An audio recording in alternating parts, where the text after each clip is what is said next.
isang nayon may pamilyang masayang naninirahan, puno ng pagmamahal at pag-aaruga sa bawat isa.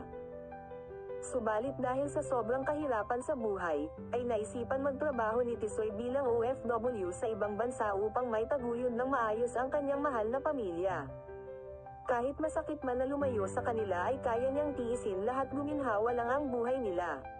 Noong makarating na siya sa ibang bansa ay napatingin siya at sinabing, kakayanin ko ito alang-alang sa mahal kong pamilya.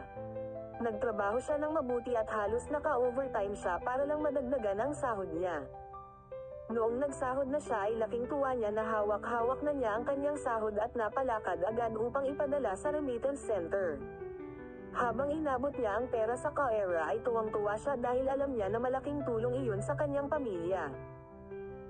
At agad siyang tumawag sa kanyang asawa upang kumpirmahin kung natanggap na ba niya ang padala nito, pero, ang di niya alam na ang kanyang pinapadala ay ginagastos lang pala ng kanyang asawa sa mga luho at sa kanyang lalaki na kinakasama. Lahat ng pera na pinapadala ay di nakinabang ang kanyang anak kung hindi sa bisyo lang ng kanyang asawa.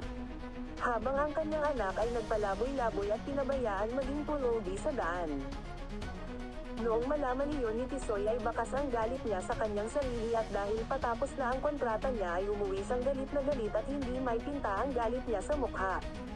At nang nakauwi na siya ay bigla siyang natulala nang makita niya ang kanyang anak na naging pulubi sa daan. Kinausap niya ang kanyang anak ng masinsinan habang galit na galit sa kanyang sarili.